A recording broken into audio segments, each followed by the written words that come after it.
Ya zama wajibi mu yi godiya ga Allah subhanahu wa ta'ala da farko yin musulmi, domin baiwa ce da rahama ce da sa yin musulmi, kuma Allah subhanahu wa ta'ala ya nemi musulmi uzuri, shi yasa ake musulmi misali. Duk wanda ya mutu baya da imani ba a bata lokaci a kan shi, makama shi ne da wuta. Don haka Allah sai ya yi musulmi ya mashi uzuri, zai mashi misali bisa ga abubuwan da ya nasa ban Allah ko na keta haƙƙi tsakanin shi da sauran jama'a ba. To mu gode da yin musulmi.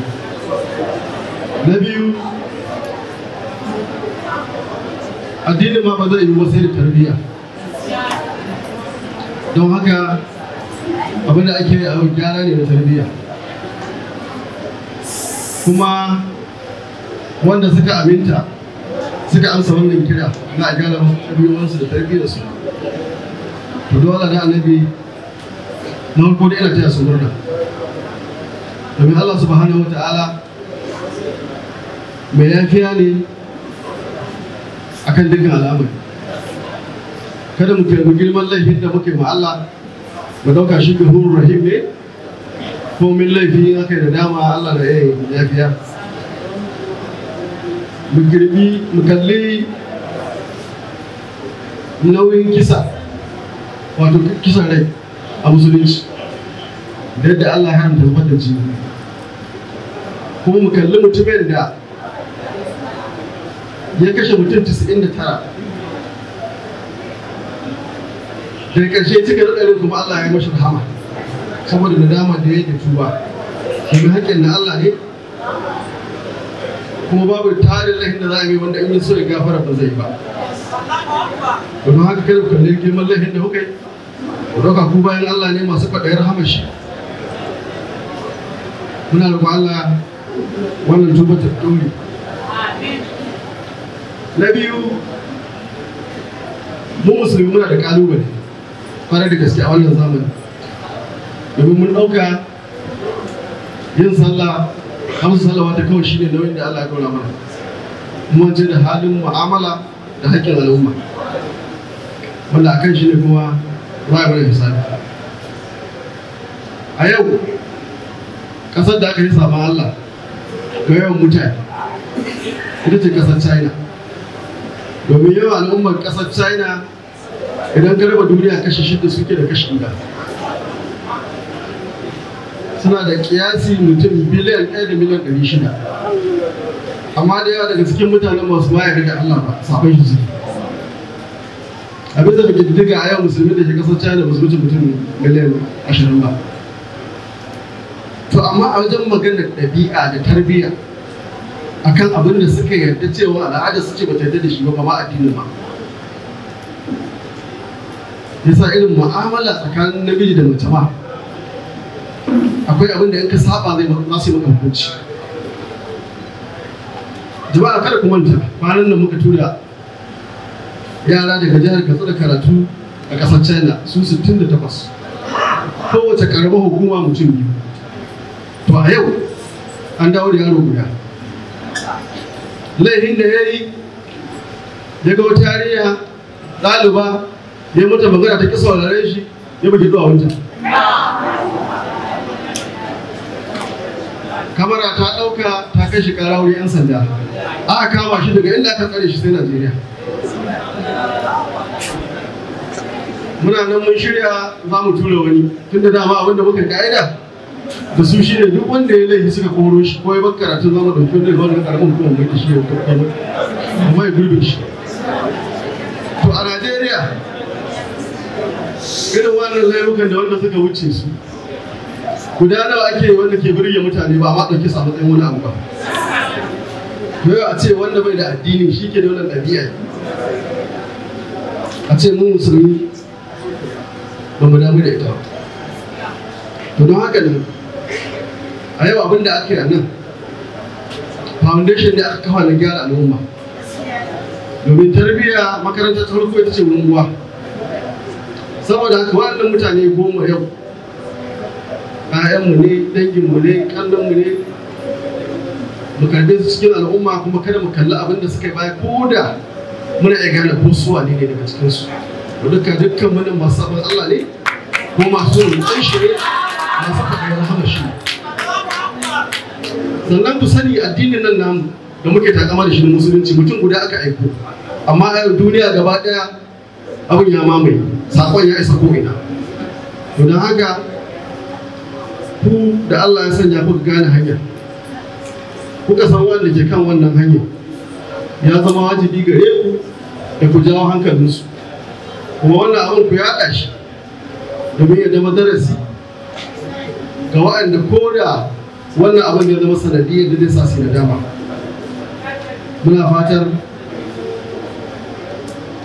Allah taimake ku ya tabbatar da ku bisa ga hanya madadici. Kuma wani abin da aka yi a yau Allah ya sa ya zama abin koyi ga dukkan musulmi.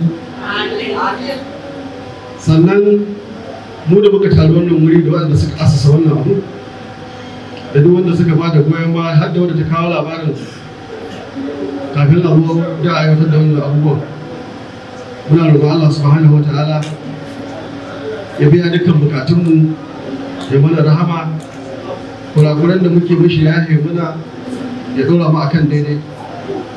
Domin wani Allah wani al'amari ne mai sauki, shi dan adam shi ke bada commission daga cikin abin da yake da yake yan mawani ko da ce da kai ya shi ko Allah bai bukatar kowa yake. To da haka duk wanda ya shigo cikin wannan yanayi ya bada gudunmawa da hawalar da muka bauta nan, gudunmawa da muka bada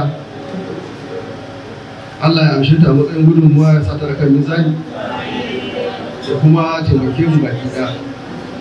Sannan kira na ga al'ummar jihar Katsina shine idan akwai abin da ya dame mu a jihar Katsina yanzu da Najeriya, rashin tarbiyya. Mun ga kalubalen da muka samu a lokacin da aka fitar zanga-zanga nan baya, abin kunya abin bakin ciki. Arewacin Najeriya babu jihar da ba a yi wannan ba, sai dai a ce wani wuri ya yi kamari wani wuri bai ba. Ƙasar Inyamurai wasu suka yi da suna da shugabanni, mutum ɗaya hito kira gare su karfi shiga zanga-zangar nan, babu wanda ya zage shi, babu wanda ya ce kuskure kai, babu wanda ya ce ba za mu kiɓi bayanin kuma sai mutu kowa wanda ya fito. A south sun fito amma ba su zanga-zanga mai muni ba, don ba a tsara dukiya babu ta rayuka. A ƙasashen yarbawa ma haka nan, wasu jihohin wasu sun fito sun yi zanga-zanga su ta lamana ba inda suka ke ta haɗin kowa. Amma mu ka ɗauka daga Maiduguri har birnin Kebbi ba jihar da ba haito ba ko ba inda ba a yi ɓanna ba. Nan Katsina mun gode ma Allah da shugabannin da muke da shi, malama da sarakuna da mu 'yan siyasai, duk da zage-zage da habaici da aka yi mana muka hito da muka jajirce, Allah ya sanya ba a kashe rayuka a jihar Katsina, amma wasu da ra'ayi kone-kone. To riba mai muka ci ba gari yawa a ce mu da ke takama muna da addini, mu ne ba mu yarda da shugabanci ba na malama da na sarakuna, da mu da aka rena wanda aka zaɓa. Duk wanda ya magana sake da hannun shi, wannan ba da abiya wace ba ta musulunci, ba al'adar mace da mutanen arewa. To don haka iyaye musamman mata sai mun sa ido kwarai da gaske akan abubuwan da yayin suke. Babu al'ummar da za ta ci gaba idan mata gyara ɗabi'o'inta ba da tarbiyyarta. Duk yadda za mu hana ƙwaya samun gurbin zama a jihar Katsina, ya kamata mu ba da wannan gudunmuwa. Kuma malamai kada mu gajiya wajen kira ga mutane da jawo hankalinsu, domin idan muka gyara ɗabi'o'inmu to lalle za mu samu irin ci gaban da muke bukata. Mu kuma a matsayin mu na shugabanni, kamar yadda Malam Aliyu Talaka ya faɗa, ba abin da muke roƙo gare ku sai addu'a. Akwai wani lokaci da muka taɓa yin tafiya muka je ƙasar Dubai, muka sallar Juma'a, limamin ne ya tashi ya dogo hudba da addu'a. ni dai ba na jin larabci amma na tambayi wanda muke tare da shi mace don Allah wai duk liman da me yake faɗa ne yace duka da hukumar nan da yake da addu'a da kaje yana yi shugabanni yake ba addu'a wanda suka gabatar da roƙa masa rahama ubangiji wanda ke kai yana roƙon Allah ya sa su yi nasara nace to kaga mu a ƙasar mu haka irin wannan za a ce ai limamin gwamnati ya tare da gwamnati to amma mun manta da cewa cin nasarar shugaba shi ne cin nasarar al'umma duk bala'in da zai zo jihar Katsina ka hanyar saurin dukkan ya saurin jobe aiki ne sai an kai ƙarshe amma in jin daɗin ya zo zai iske kowa inda yake to don haka ne a yi roƙon Allah shugabannin ba a kowane mataki wanda ke rashin daidai Allah ya ba shi damar da zai yi daidai